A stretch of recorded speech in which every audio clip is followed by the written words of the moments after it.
prior to Gerard Mayo bringing up the Bill Belichick era in New England Patriots history, I did have Bill on the brain yesterday watching this game and how poorly coached it was and all the defensive issues that this team had from a coaching standpoint, and thought about what if they had just kept Bill?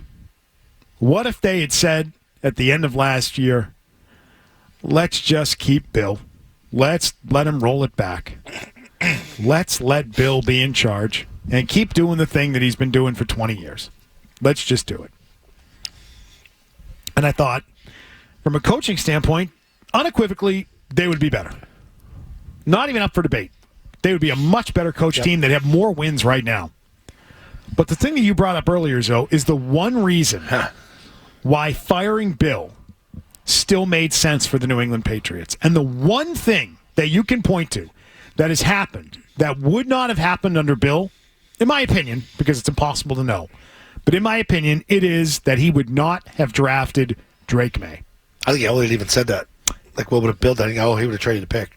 You would acquire 3 to 4 more players with that pick. Bill, the value of that pick would have been the guy going back in the draft, taking Penix or taking J.J. McCarthy or Bo Nix. Remember when he told he would not have about Julio Jones? He would not have stayed at 3. And I don't think it's because he's against picking a quarterback at 3. I don't think he liked this particular quarterback enough.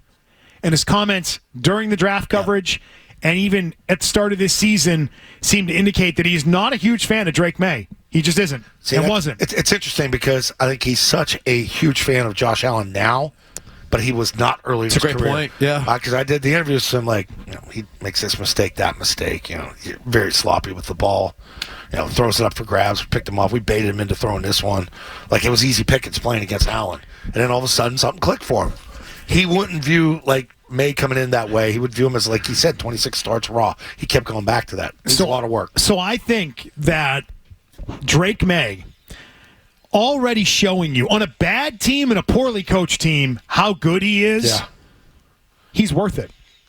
If you have to suffer through this season and probably next with a poorly coached team that makes a bunch of mistakes and can't correct their issues on defense and poor drafting like they have right now, again, still under the current former leftover regime that now runs the front office. You get bad drafting. You don't add crap to the roster in any meaningful upgrades. They didn't have a single meaningful upgrade on this team outside of their 3rd overall pick. When they did it, simple, stupid, played checkers, not chess, and just took the quarterback, and he's good. That's it. He's worth it. Drake Maye is worth it.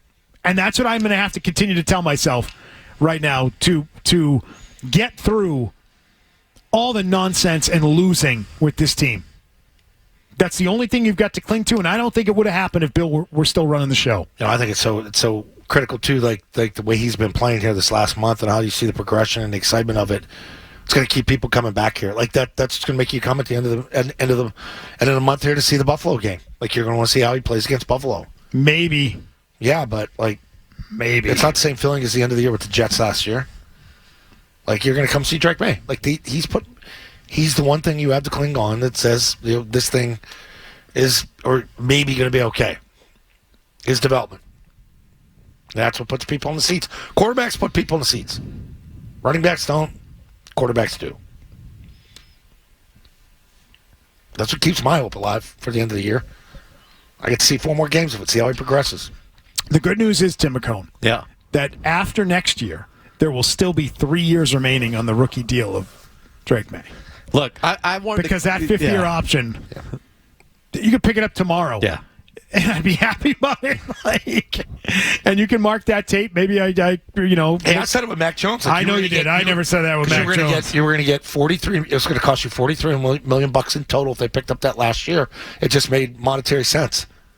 Like, he's here. You might as well pick it up. How many starts has Drake had? How many starts is it now? 8, 7, 8? What are we at? He's already elevating the guys around him. Already. Mm-hmm. Yeah. I mean, just eye test alone. Real deal. Like that throw to Hooper yesterday that we talked about earlier. Mac Jones, I don't remember a play like that from Mac Jones throughout his whole tenure here. in New England. Didn't happen. Mac Jones had a chance to throw a touchdown yesterday to a guy in the same area code as that throw to Hooper, and he missed him badly. There was we were sitting with my son watching the Michigan-Ohio State game, and the Ohio State, or the Michigan quarterback threw that pick. He goes, oh, my God. He goes, he Mac Jones it. Mac Jones did. It's our household thing. It's Mac Jones it. It's a good call. Yeah. Bleep the bed. Yeah. Bleeps the bed. Routinely bleeps the bed. And so that's it. That's why it was still the right move to at this point to say they're better because they let Bill go. They're not better on the field. They're not better coached. That we know. I mean, we knew that was going to be the case. I don't think we knew the drop-off was going to be this steep. Steep. I wanted to keep Belichick, so it pains me to say that you are right when it comes to this. Wow. But didn't we already play this out? Quarterback over the coach, 10 times out of 10. Yeah. We already had that debate with Brady and Belichick. Right. We should have kept Brady. Right. So if you had the opportunity to have a franchise quarterback, and it looks like Drake Maye is that franchise caliber quarterback, you got to go with that. I'm sorry. But go back in time on Brady. If you could have had one or the other, did you want Brady or Bill? You trusted the process. Once you knew Brady was legit. Yeah. Call it 2002. Yeah. And you said, yeah, listen, you can only go forward with one guy, Bill or Brady.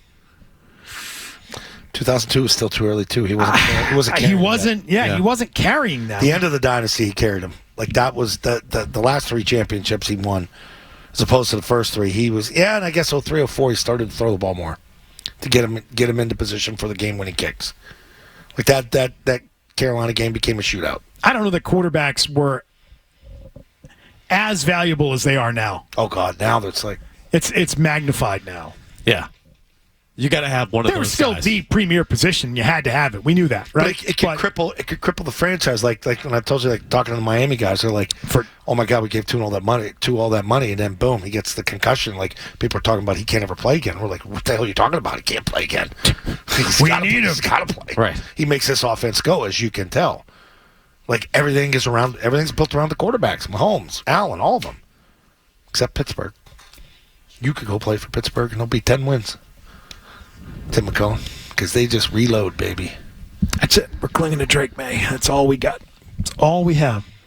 So, yeah, like I said, in year 3, when he gets a whole new coaching staff, he's still got years to go on the rookie deal. Well, I think you can make the real argument, by the way, that the way that they've handled Drake Maye is the way they handle in-game coaching. Like, looking back on this now, how is Drake Maye not starting week 1? He is far and away your best player offensively. It's not what I wanted, but it's a great second guess. The opportunities in training camp, like all that stuff. Like, where was that stuff? Yeah, you're going to convince me right now as we get to December and watch how he's elevating an offense and elevating NFL players around him that he couldn't be getting more reps back in training camp? Mayo knew it, too. Mayo knew it. Mayo knew it. He knew it. He knew it. And he had no balls. He should have taken command of the situation. It's his MO. This is no our command. You were tied into the agreement of what the process was going to be. That's the problem. Whose agreement? Who made those rules? No, but that's the problem. When you have a collective, when you have this collective group, this is what we're doing. This is the plan, and we're going to bring them along slowly, extend the runway for takeoff. Like, you just knew when you saw it. Like, you see things in practice. You see when you're a football guy and you know it. Like, this guy's got something. I was talking to someone the other day. I forget who it was. It wasn't here. Wasn't at work. And they were like, wow, Drake Maye's really been great. Like, but his football training camp, training camp wasn't good. I go, who were you listening to? The cockeyed toe. The pro football talk. Wonky toe. You were listening to the wrong people.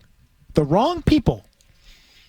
Play the clip, Milliken. Welcome to the NFL, Drake Maye. Yeah. Like, you saw it there. You saw it in sure camp. Did. If you were looking for it, if you kept your eyes open, you saw what Drake Maye was doing in camp when he was given opportunities with guys who are actually on the roster right now, because for most of his summer, he was out there getting minimal reps with guys who are not on the team anymore. That was his summer. That's what he was doing. Throwing to Jalen Reagor. That's what he was doing. It's true. And Tyquan Thornton. Yeah. He was throwing at Reagor and Thornton. Thornton, who was a lock. They've both been cut. By the way, in case you were just for those of you keeping track at home, they're not on the team anymore. Who's the little slot guy, number 30? I don't even remember. Who was it? Do you remember the name? I don't. Oh, was it? Wait a minute. Wallace. It was a kick. Yeah, it was the kick returner. Who? That's who he's throwing. William Wallace. Wallace. Who? That's what he was doing out there. No, that was brilliant coaching, brilliant development. That's why I laugh at these guys who are like, oh, you got to give AVP all this credit. All this credit for what? For sitting the kid down and giving Jacoby Brissett every opportunity to be the guy?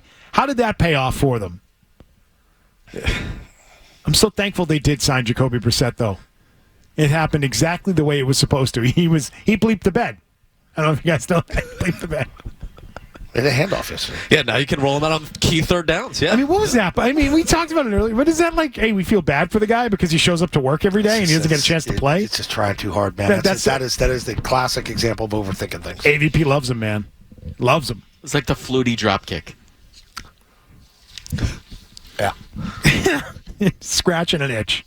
Hey, if you like that clip, check out more videos from Zolak and Bertrand right here. For more Patriots analysis and opinion, hit this playlist. And for all the latest from the Sports Hub, download the app at 985thesportshub.com.